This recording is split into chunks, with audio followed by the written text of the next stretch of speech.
What is up, ladies and gentlemen? Keep making plays. Even when people aren't looking at you, keep making plays. Even if coach ain't looking at you, keep making plays. The light might not be shining on you right now, but keep making plays. Those are the words of one Deion Sanders, okay? And it's kind of ironic coming from Deion Sanders because I don't know if Deion Sanders has ever not had eyes on him. I don't know if Deion Sanders has ever not been prime time. He's been prime time his entire life. He's been the guy everybody looking at most of his life, right? He's always been about putting the maximum amount of eyes on him. So as he is set to make his collegiate Power 5 debut as a head coach this weekend, as Colorado is set to take on TCU, understand that eyes are on. Eyes are always on prime time. Eyes will always be on prime time. And now this Colorado football roster, right? This Colorado football program. People want to see what this Louis luggage looks like. People want to see what this experiment looks like because that's exactly what it is, right?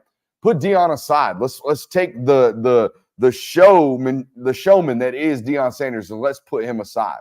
Let's talk about the actions and the process with which they are going through right now in Colorado. We've seen roster turnover in college football since the portal has been enacted and since one-time transfers have been able to happen. We've seen what roster management, roster turnover looks like at its maximum, or at least we thought we did. Mel Tucker turned over a roster at Michigan State at a 50% clip. The roster that was, 50% of it, the roster that is, right, the next year. We've seen roster turnover like that, but we've never seen a roster management turnover like what we've seen from Colorado this past offseason. Our friends at Our Lads have a little gadget, little gizmo, okay, where they predict depth charts. They take depth charts from other news reporting outlets and they put them in one consistent place. And since the transfer portal has come out, Our Lads has added a new feature onto their website. If you go over there and you take a look at it, you will notice that some names are in orange. Those names that are in orange, those are players that have transferred into that football program.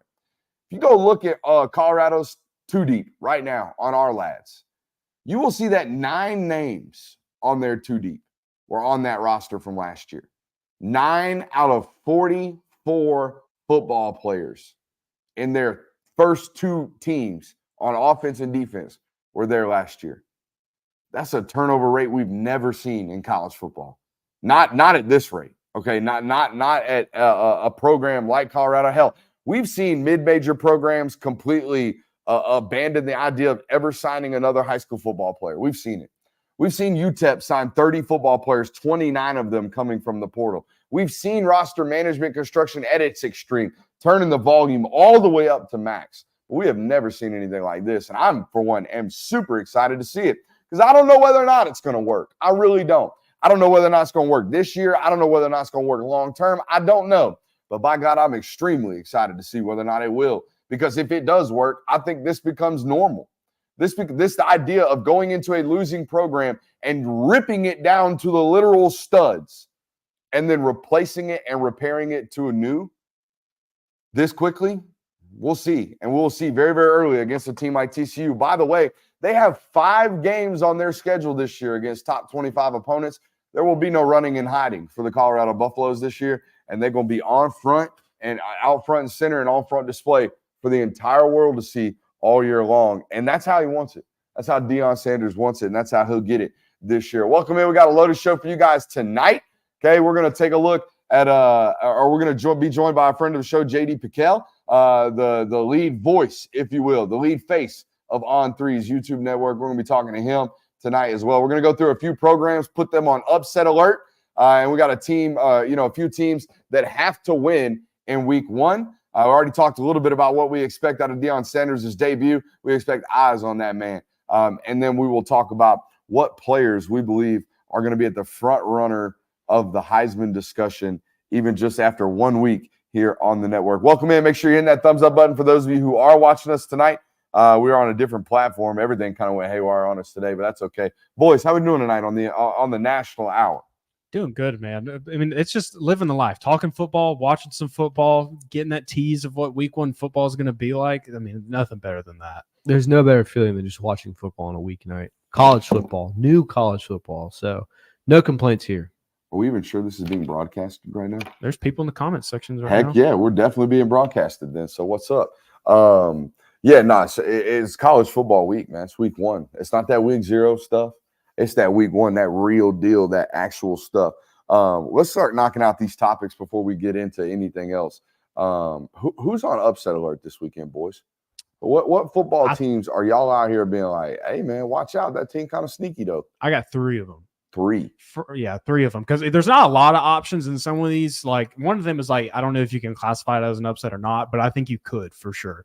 First one, Boise State over Washington, just because this is one of Boise State's one of their few big games. So they're going to be amped up for it. They could get a big signature win. Like I said, I think they're a candidate to be like a TCU from last year, be one of those people that were under the radar going into the season. Then all of a sudden you look up in December and, whoa, Boise State's in on the college football playoff graphic. So I think they could be on upset alert.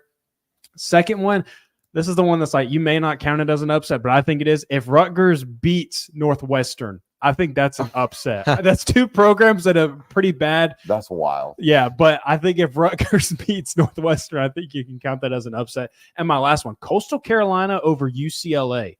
UCLA is trying to figure that out at quarterback. They didn't go with Dante Moore, the freshman. And I think it could be one of those games where the thing that's not working out with a starter, they try and roll out Dante to get some momentum going. Things just never click. And all of a sudden, Coastal Carolina pulls it off. Hear me out. What if we just got done talking about them? I mean, it's 20.5 points is a lot. I mean, TCU is a good football team, but like, what if Colorado does sneak up and give TCU a little something? Boy, you know what I mean? Like that wouldn't shock me, honestly. If Colorado is going to come out here and outperform and outplay their roster and their situation, it's going to be week 1. Mm-hmm. You know what I mean? It's going to be when they're most amped up and most ready to rock. It is on the road, so an interesting start to the season for those guys. But I would put TCU on hey, look out, brand new quarterback, don't be flat. Man, you want to talk about going from cloud 9 to the bottom of an abyss for TCU so quickly? Like, whoa, we were just in the national championship game and now we're losing to 3-9 Colorado. Like, what is going on, man? Yeah, Deion Sanders is dancing on our grave. Can our boy Tom Allen give Ohio State some sweat? Ooh, No? No, really? dude. No faith in your boy man. Tom. No faith in my man. Bro, Tom. I said that as a joke. I'm not actually here for Tom We're Allen. gonna hold you to the jokes every once in a while, my guy. Yeah. All right, fair. Stand in Tom the Allen, paint you know once what? in a while. You know what? Fuck it. Indiana's gonna beat Ohio State. You know what? I believe in them, man. The chat's saying Mercer gonna take down Ole Miss. What? Yeah, dog. The chat out here wilding. I don't know about that one. Hey, how about New Mexico going to Texas A&M? You know what I mean? That was the problem. This slate, didn't they beat them last year? No, it was Appalachian State. It was They beat App them. State. Yeah. Now this is all jokes aside. South Alabama in conference at Tulane. Okay. Tulane, 24th ranked team in the country, got a big game next week. You know, I mean, can't be sleeping on a South Alabama team that, you know, them boys from Mobile, they don't play around. No. You know what I mean? That's a lot of, you know, talented individuals and speed that get overlooked. Mm-hmm. I think that Mobile, Southwest Alabama, Southeast Louisiana, that is very akin to the Bainbridges of the world here in the state of Georgia, the Savannahs of the world, where it's like there are great football players down there. You just got to go see them. And a lot of times the going and seeing them is still difficult nowadays, and even in college football budgets that are abundant, right? Yeah. It's still hard to go see some of those guys, so they get overlooked a little bit. South Alabama might be able to get Tulane a little bit something. Maybe. That's also one of my picks for someone that could potentially make a playoff push. So you'd be out of it in week 1. That's what's great about college football, man. You're in it at the very beginning, but then by week 1, you might just be out of it already. Yeah. The two I had Washington versus Boise State. I think that is the quintessential. If there's going to be an upset this week, it'll be that game. The slate's not super heavy. No. A lot of week 1 baptisms. Whole lot of Nevada. Yeah, whole lot of Nevada. The other one I would put teams on upset alert for is Clemson versus Duke. That was going to be mine. Duke has a play style that lulls you to sleep, and it can be, wait a minute, it's the third quarter and we're only up by 10. And then you're one play away from it being a dogfight. So that's the one. I think Clemson wins that game handily, but that is the upset alert for me as well. I think every time you play Duke, you're in a dogfight. Yeah. Like no matter what, you're just going to be in there fighting tooth and nail till the final fourth quarter whistle blows.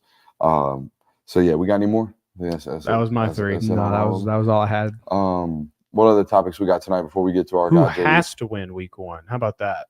Well, I thought Hawaii did a great job last week of solidifying their, plus 3.5. I think they are. What's their win total this year? 3.5? Something like They that. gotta win 4 games It's in not Vegas. super high. Yeah, they had to win week 1 or Mhm. week 0. I think they did it.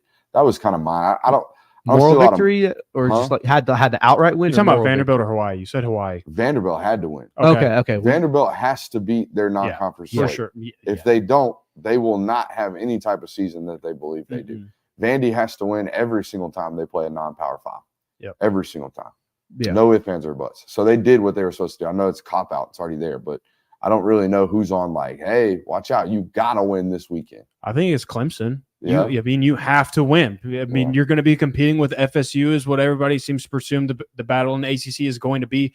And you cannot drop a conference game in week 1 and already be behind the 8 ball to FSU. So I feel like against Duke, this is a must-win game for Clemson. I feel like it's a team we're watching lose right now. Florida had to really show it, not maybe win, but have a moral victory so far. It's not looking good. This offense, 14-3. yeah, it's about to be 21-3. But this offense can't do anything. Their special teams is shooting himself in the foot. Graham Mertz is getting killed. So actually, looks like Utah's about to kick a 51-yard field goal. The other one I had was you said Vandy. I think the USC UNC game. One of those teams has to win. Yeah. I think you need a good start to your It's season. UNC. Yeah. In I my would agree opinion. with that. Well, you don't think that things can go bad for Shane, especially after this piece that he had put out, the 10-hour following. If you go out and lose to UNC handily, even that might come back on you. But Yeah, I mean, it put a stop to all your momentum that you built up last year real quick. yeah, because So, that's I don't think it's as much you have to win to save your season, but you have to win because the momentum you have right now, you're probably not going to get momentum like this at any other point in the season. You beat 2 top 10 teams, top 5 teams last year. Yeah. Then gave Notre Dame everything they wanted to handle. So you're not going to get an That's a good opportunity point. like that this year. So you have to keep that momentum going. You know what? They should have been on my list.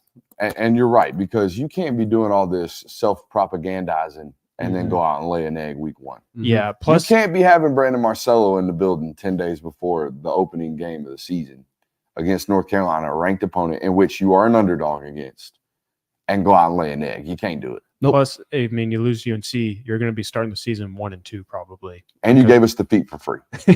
and that as well. But based on what you just said about South Carolina, that's why I have Colorado on here. I don't think it is a must-win. But It's a must compete. Yeah, it is Yeah. a must compete for Deion Sanders in Colorado because we've been hearing it all offseason that things are changing, that he's going to get Colorado back to being a competitive Pac-12 football team or just a football team in general because the Pac-12 is just slipping away right as we're watching it. But I think it is it's a big game. And more than anything, it's a big game for Colorado and Deion Sanders.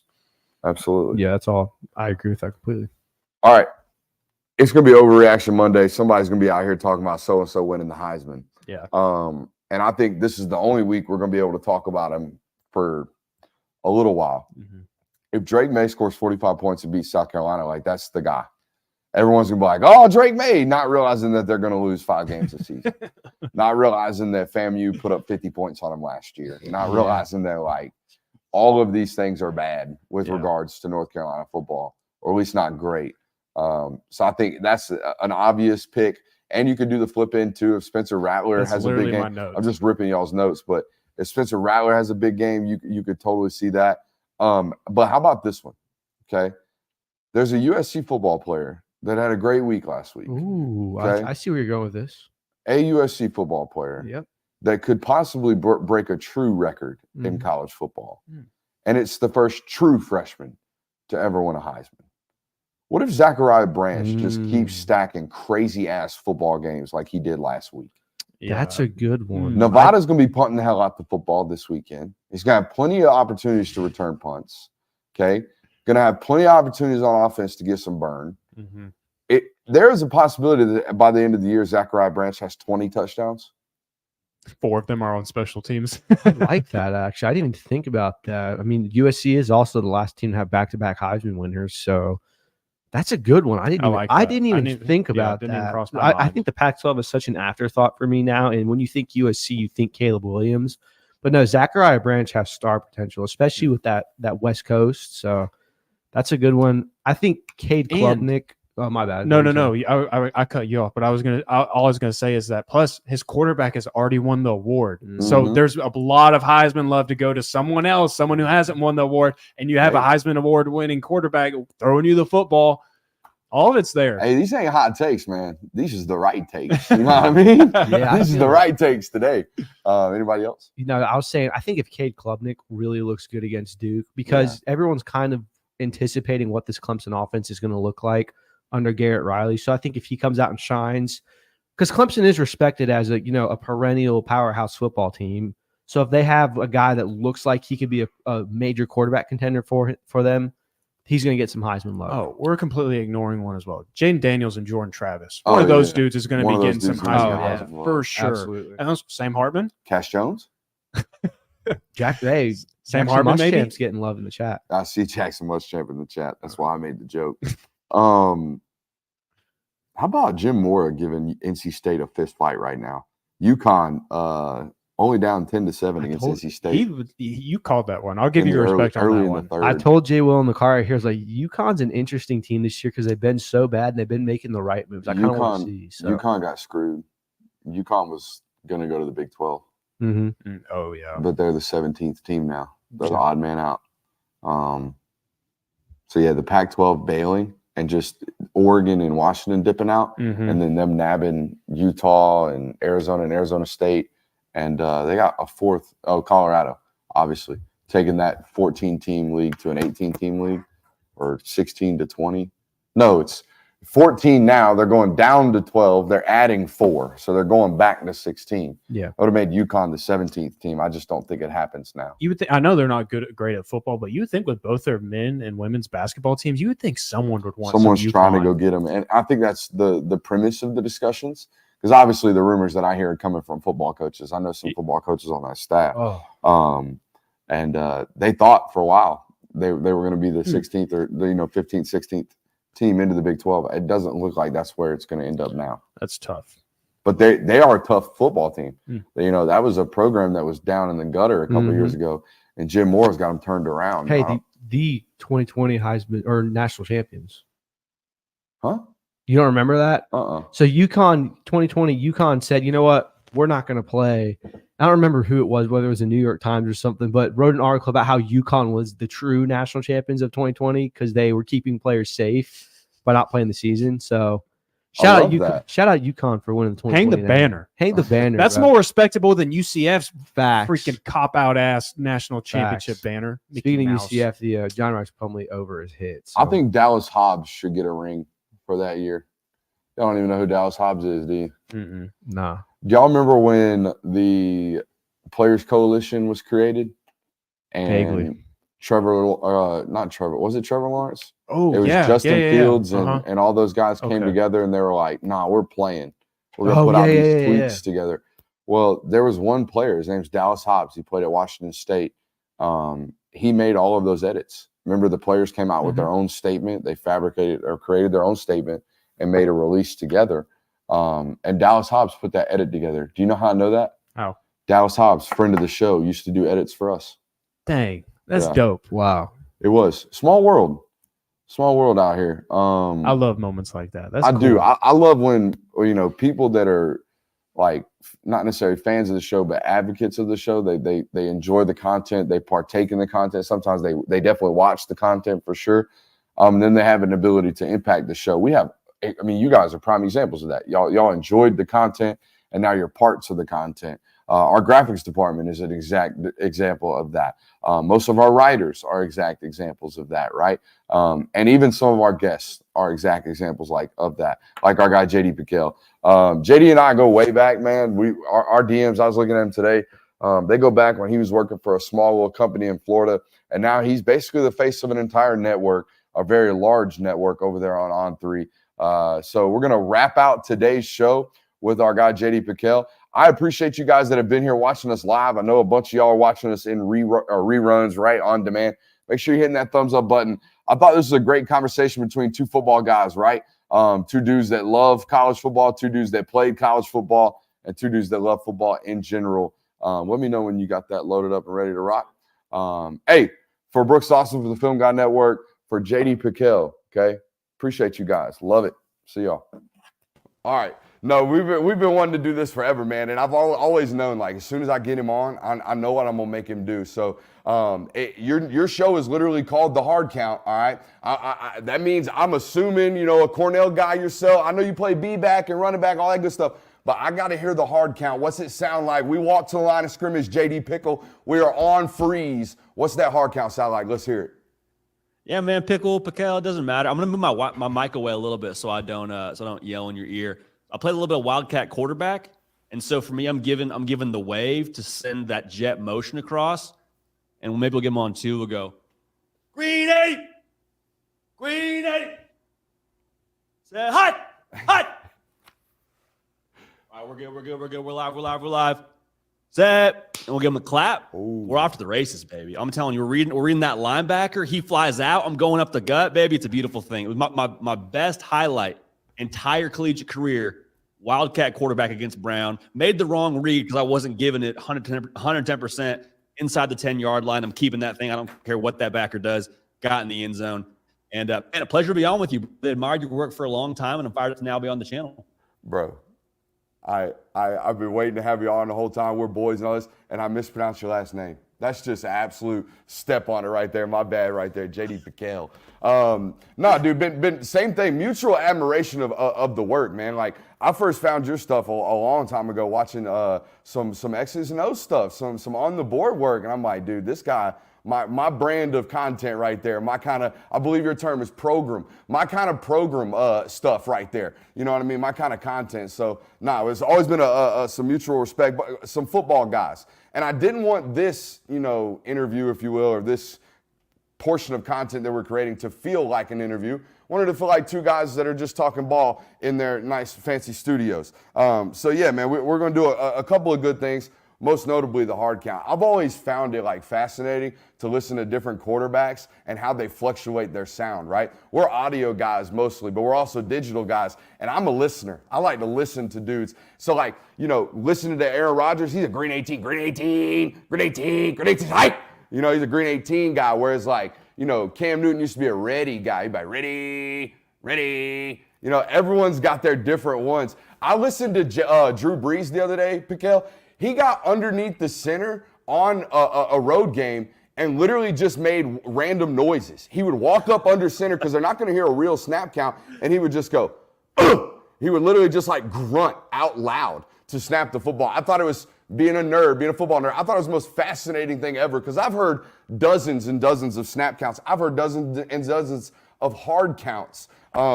So yeah, fun to have that. We're going to have some fun today. We're going to do a little segment called 3 overreactions, if you will, kind of predict what the overreactions and underreactions are going to be based off this weekend's upcoming game. Obviously, this portion of content going to be aired this evening on Thursday afternoon. And we're going to grade the hype with my man JD here. Let's open it up right off the bat, man. We got some great football games coming up this weekend. First of all, what game are you most looking forward to before we get into what we think the overreactions are going to be?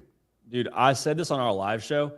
I cannot wait for that first Reese Davis monologue from College Game Day. It's that's how I know, baby, we made it. We're across the finish line. College football is about to be played. You got however many Hunter fans behind him just shouting whatever it is at the television camera.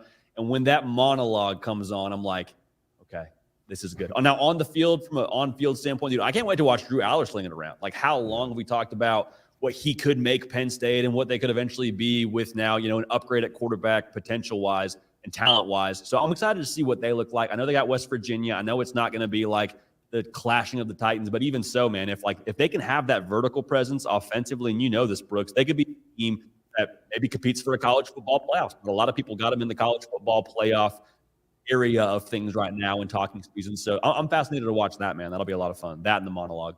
It's interesting, man. Penn State's always been a really competitive Big Ten team with slightly, maybe even average quarterback play, average to above average quarterback play. They haven't had a superstar at the position, even physically, not even performance-wise. Superstar talents and traits. They haven't really had that at the position in quite a long time. And that dude provides that, man. He's all of 6'5", 245 pounds, and he can do a lot of wow things. So yeah, it's super intriguing to see what the Nittany Lions could do this year. It's obviously about whether or not they can get over Big Brothers, right? That's the epitome and the bottom line of their schedule every single year. Can you beat Ohio State? Can you beat Michigan? I think this year is one of those years where they might have a chance to at least go 1-1 against those two opponents. All right, let's get right into it. I'll give you a little example of our overreaction. So this is not only a chance to predict and make a stance on where the game's going to go, but also make a prediction and a stance on where the media and the national reaction is going to go after the game. So a little double-pronged approach between me and my boy JD here. First of all, first and foremost, and this will be a theme here in mind, JD, I think people are going to have this false sense of security with Tennessee's defense after this weekend. This Virginia football team has 5 brand new transfers off of an offense last year that was really, really bad. Okay, they're starting 5 true sophomores on the offensive line out there at Virginia. I think you could see this Tennessee team inside of that Nashville Tennessee Titans, stadium, give Virginia some fits up front for a while. Brand new quarterback in that system at Virginia as well. I think you might see this Tennessee team give them problems, and then everybody be like, hey, guess what? Tennessee got that defense figured out. Look out for the Volunteers in the SEC East. What say you about that?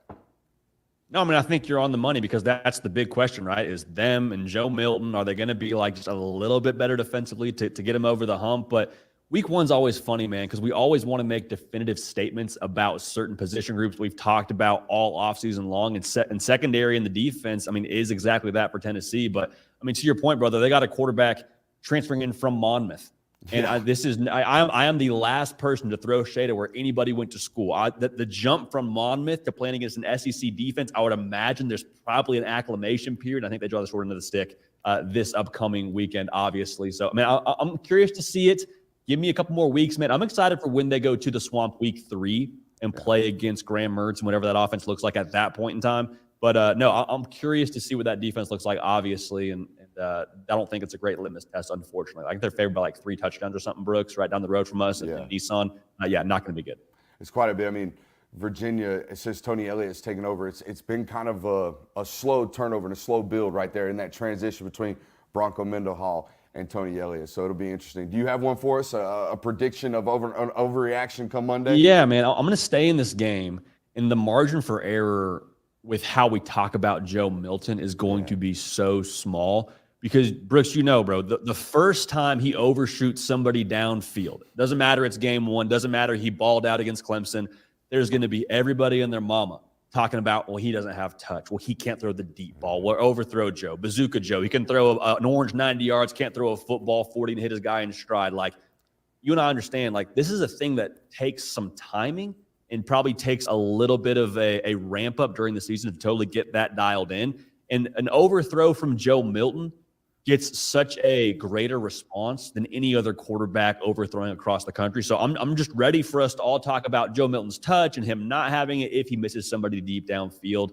I mean, again, I go back to the fact that we've seen it before. We've seen him complete those kind of passes before against that Clemson secondary. So, man, I'm ready for the Joe Milton hate to be out in full effect, regardless of what the final score is, because they got the number 1 quarterback in the country for us here at On 3, waiting in the wings with Nico Iamaleava. So the unknown is always undefeated when it comes to, these freshman quarterbacks. He's going to be great in Knoxville for a long time. The Joe Milton slander, as soon as he makes that first overthrow, Brooks, someone's going to have something to say, and I'm ready for it. I'm ready for us to go to war in the comment section at some point. Bigger reaction, a Tua Tagovailoa underthrow or a Joe Milton overthrow? Which one gets social media like more up in arms? I just think the SEC as a whole, like, and the verge that, or the surge rather, Tennessee was on last year. People are looking for, I think, reasons to say something about Joe Milton and about Josh Heupel and about the, like, quote unquote gimmicky offense. So I think man, the SEC fan bases are brutal. The NFL is intense as well, obviously, with the fan bases. But I mean, I think there's going to be a lot of talk around Tennessee. So I'll lean Tennessee there. Another kind of offense that's going through a little bit of offensive change, right? Offensive identity change. Not necessarily Tennessee was going through an identity change, but did lose a coordinator change up at Clemson as well. Man, I think they're going to beat Duke. I think they're going to handle Duke. I think they score late and even cover that 12.5-point spread. But this is an offense that people need to see take steps, particularly with the drastic. And it's drastic only by nature of it having been coming from Dabo Swinney. Dabo Swinney doesn't make big hires like go out and hire the flashy coordinator, Garrett Riley that had a great year at TCU. This isn't something, Clemson's always been a promotion in-house type deal, like always not necessarily making the flashy hire, doesn't make splashes out, doesn't really change offensive identities really. They've kind of been the same team and the same concepts for, 5 or 6, 7 years now. And now all of a sudden, brand new coordinator. So I think there's a lot of expectations for things to change or flip around, flip the script a little bit. And then you look at the schedule and you open the season against a Duke football team who, by the way, guys, because of the additional year of eligibility and the COVID years and the one-time trade, every team in college football is old as hell nowadays. They all are. They're all super experienced, super physical football teams. So if you think you can just show up at week 1 against a Duke football team, be flat and kind of have a nice little casual jog into your sprint of a season, that's not exactly what Clemson's got coming in store for them. So though I think they handle this, if I told you, JD, that Duke, they're going to win that football game, but Duke's going to keep them under 28 points, and we're still going to be talking Monday about, hey, is Cade Klubnik good enough to win a national title? Is this offense going to be exploded? Yada, yada, yada, yada, yada, yada. Look at the offensive line. I think there's going to be plenty of remaining question marks about this Clemson offense, who, by the way, at the end of the year, they're going to be fine. I think they're going to be fine towards the end of the year. No, we're on the exact same page here. Like, Cade Klubnik, so much was made about him as a recruit. And the first time we got to see him like really take over a game and be the guy for the entirety of a game was in that ACC title game against North Carolina. And he looked great. I mean, he looked phenomenal, but also it was against North Carolina's defense. And no shade to North Carolina's defense, like, got some real issues. All right, they got some real problems over there. And so you had that sample size. Then you had the game against Tennessee where he, looked like a freshman playing in a New Year's Six bowl game, like to call a spade a spade. So we have 2 sample sizes, both vastly different results.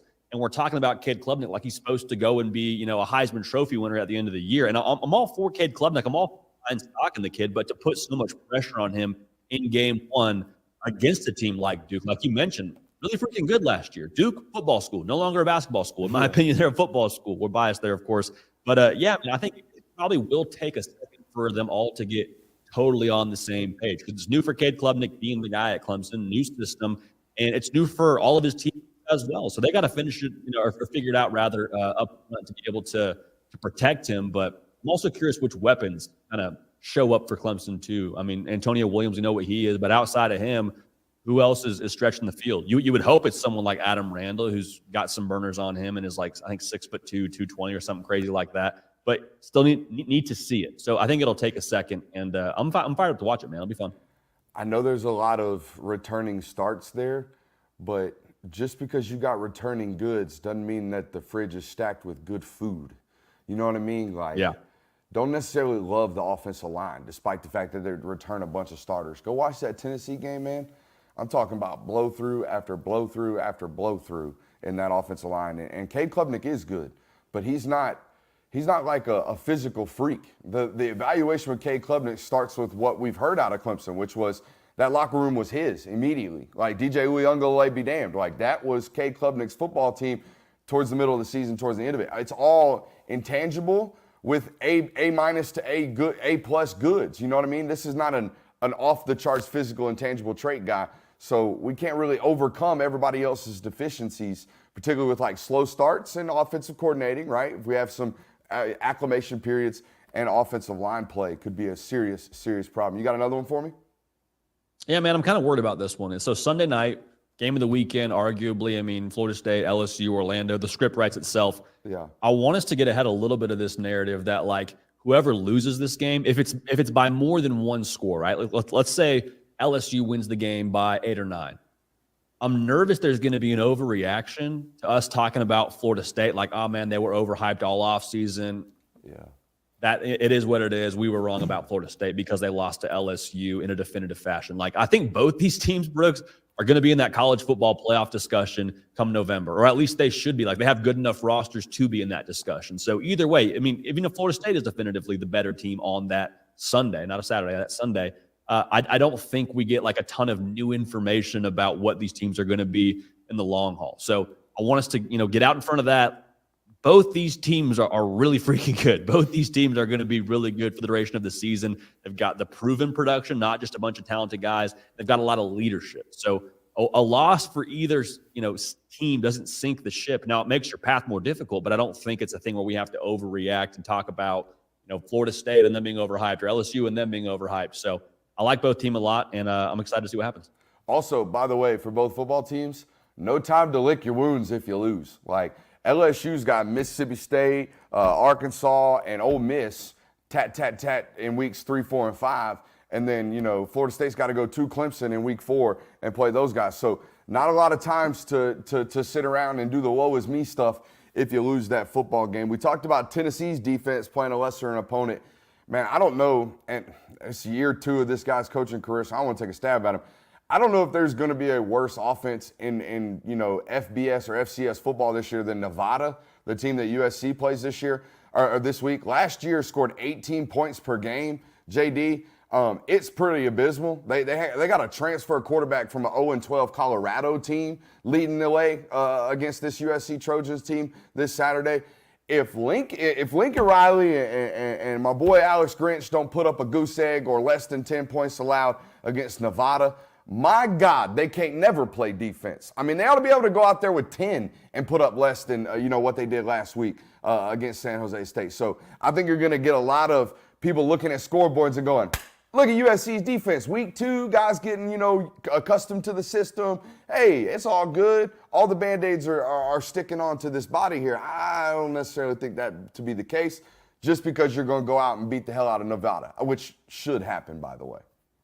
No, 1,000% it should. And I'm glad that we actually are talking about this, because we were texting and talking about what we kind of wanted to cover during the show. And you're like, hey, I think, USC as a whole, is potential for overreaction. And you kind of gave me the example. And I'm like, perfect, because I think I actually fall on the other side of this. Because if Nevada has a couple of gash plays and there's a couple of things that end up on Twitter and kind of control the narrative, I think it's far too early for us to make any definitive statement about USC as a whole. And so I'm not here to excuse USC and say they're going to be elite, even say they're going to be good. But I just think from a 2-game sample size, if there is something to be desired, if we still have a busted coverage or things that happen early in the season, or we have a lot of young cats playing like we saw them do against San Jose State, like they have a runway here of 5 games before they play Notre Dame. I think they're going to use that runway to figure out who they want to have in those personnel groupings, who's going to be where on the depth chart, and kind of get more data on some of these young cats, because the personnel as a whole should be substantially better. And if they're not substantially improved by October, November, or when they do play at Notre Dame week 7, we got real problems. And I'm pointing the finger nowhere else but at Alex Grinch. So I'm not saying they're going to be good. I'm saying 2 games. Let's kind of let this thing play out a little bit more. But if you got problems against Notre Dame, you just got problems the rest of the way. And that would, I think, be a waste of Caleb Williams and what he could have been for USC should they fall short of a Pac-12 title in the college football playoff berth. Yeah, I think I just want to see some simplification. I watched that game last week against San Jose State, and you can't help but notice that they got a bunch of new bodies on the field, but you also can't help but notice that they're trying to be super complex. And it's new faces, new places, new concepts.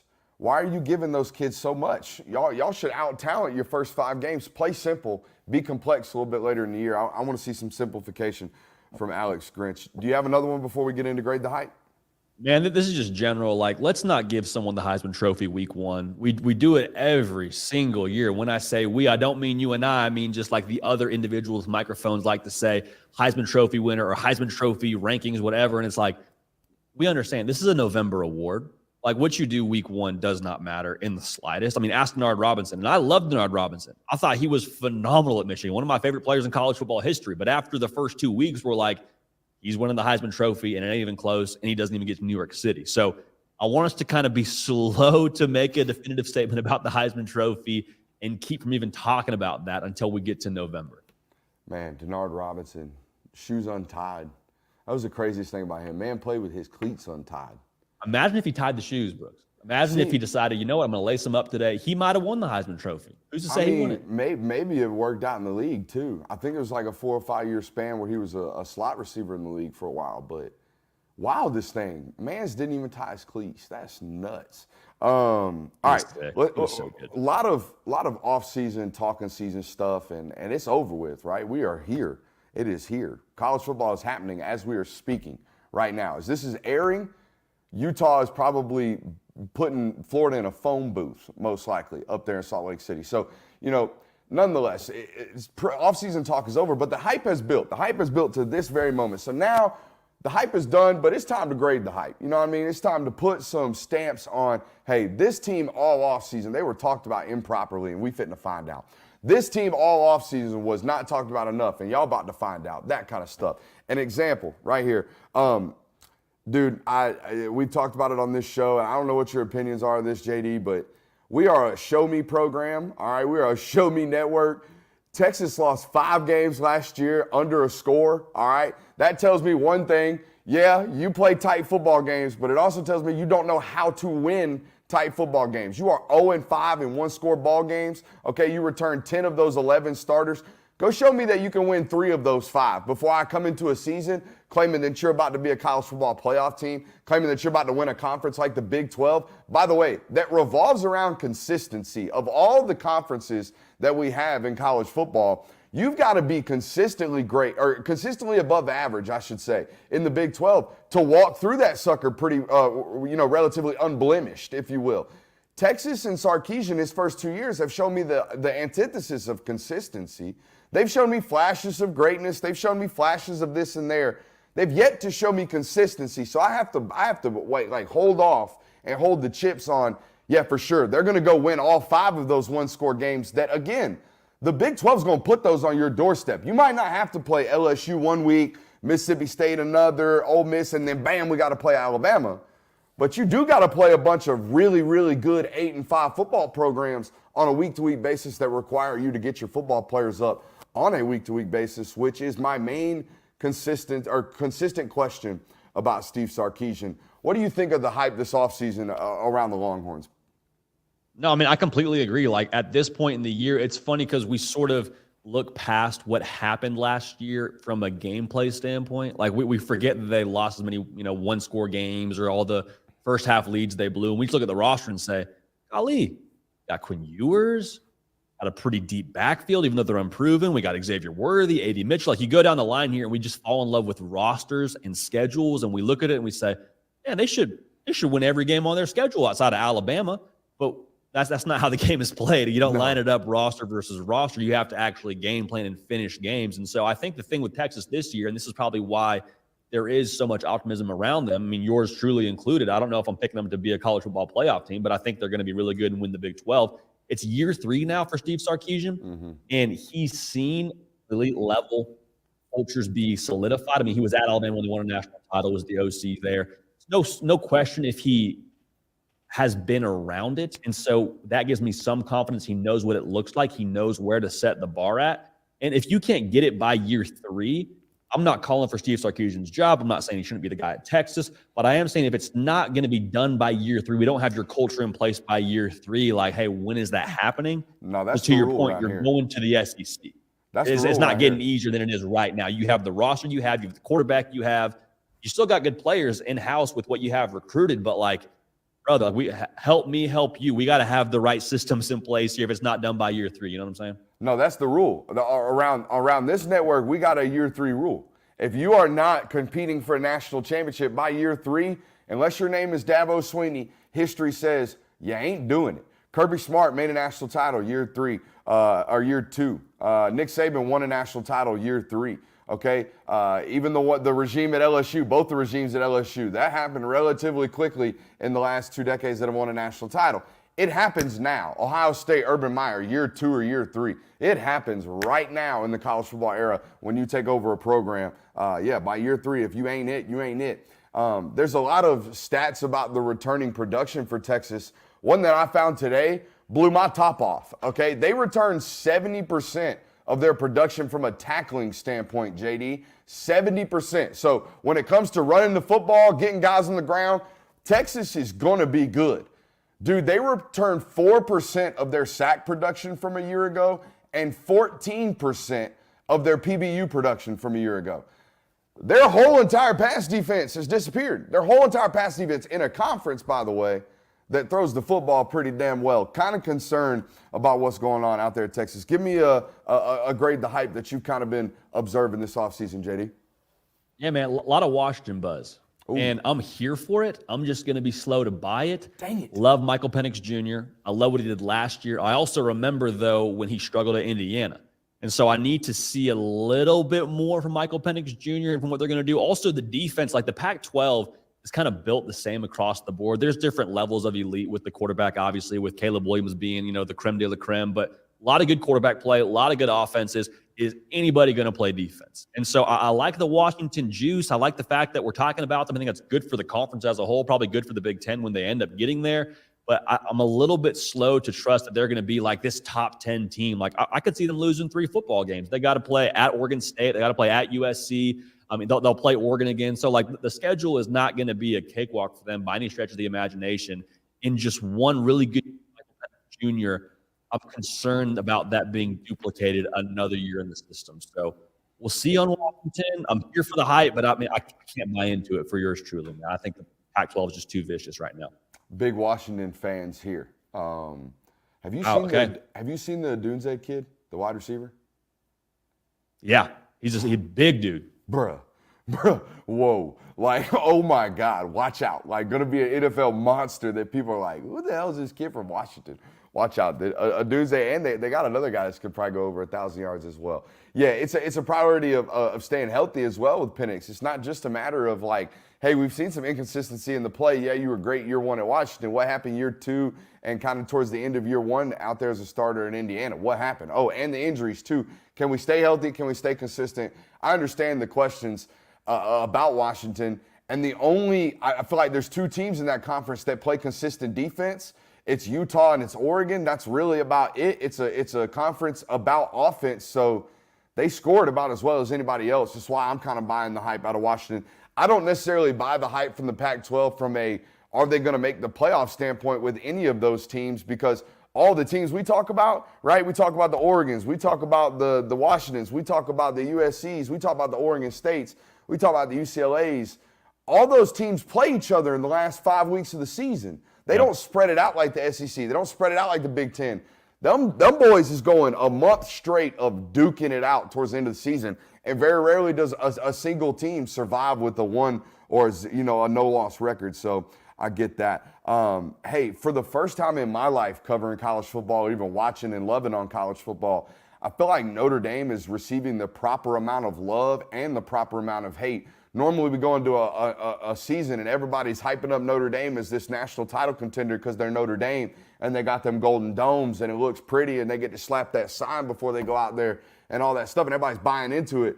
And then it comes out there just kind of an average 9-4 football team or an average, 10-3 football team. Bro, this might be the best Notre Dame team ever. Like that I've not ever, but like a really, really, really good Notre Dame team that's probably going to go 10-2. Probably going to go 9-3 because the schedule is so daggum hard. They play Ohio State, Duke, USC. Pitt's not a rollover. They play Clemson at the end of the year too. And here's the deal, JD. It ain't like, all right, you get Ohio State at the beginning of the year and then there's a couple weeks and you get, no. There's never going to be a consistent stretch where Notre Dame feels comfortable this year. They're going to be fighting dudes. I looked at it today. It's like they have a combination of a Big Ten schedule and a Pac-12 schedule, and I just don't know how they survive despite the fact that for the first time, bro, they got a quarterback. Like, Sam Hartman is legitimately good, JD. He's legitimately fun to watch, and we ran through it the other day on the show notes. Notre Dame quarterbacks have been nothing but like, not great for a long time, and they've been averaging 10.5 wins with like Tommy Reese's of the world and Deshaun Kaiser's, and now they got like a legitimate 3,500 yard, almost 4,000 yard passer in Sam Hartman, and they're going to be 10-3, right? I mean, who was the last guy to be the guy at Notre Dame playing quarterback? Jimmy Clausen? Remember Jimmy Clausen with the sticker eye block? Like, that's the last name that comes to mind for me. Yeah, that's how far I had to dig it back.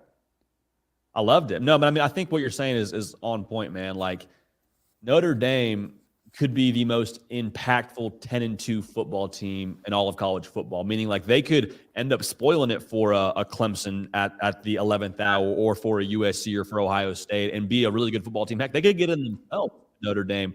Now, that would probably take a little bit from the wide receiver position to step up and maybe getting the defense 100% locked and loaded. But no, man, like Sam Hartman changes the way that they can play football games. Like when they get into a shootout against Ohio State, if Ohio State says, hey, we're going to score 38 points, can you match us? You feel a lot better about walking into that kind of fight than you did a season ago where, no disrespect to Tyler Buckner or Drew Pine, like you didn't have that kind of game plan available to you. You had to keep the ball in your hands, go on long drives, where with Sam Hartman now, like you can dial it up a little bit more. So I don't know, man. Notre Dame, at the very least, will be impactful. Absolutely. Who's your Heisman winner this year? It's hard to go against Caleb Williams for me right now, man. Kind of chalky, but even so, I think he's going to put up such stupid numbers, and I think USC will be better defensively down the stretch to like put him in that category. So I lean Caleb Williams right now to repeat. All right, so it's like probably 9:40-ish right now when this is airing, I would imagine. So that means we're probably in the middle of like the third quarter, maybe start of the third quarter of Utah and Florida. What's the score of that game right now, JD? I'm going to say it is Florida 20, Utah 17. All right, I'll go the flip. Actually, no, I'm going to go 17-14 Utah. Dude, I think this is like, I think this ball game is going to be an absolute slobber knocker. Like, I think it's just going to be gross. I think it's going to be, just in between the tackles all game long. And whoever can take and hit a couple of deep shots might win the football game. Hey, that is JD PicKell. Hey, my bad on the lack of knowledge of the career at Cornell, dude. That's on me. No, not at all, brother. I appreciate you having me on. I mean, this is a blast and looking forward to doing it some more, man. Always, we need more football guys. You know what I'm saying? We need more football guys in this space. So always enjoy your work, man, and very grateful to get on here with you for a little bit, brother. Hey, maybe we'll do it soon again. Appreciate you, brother.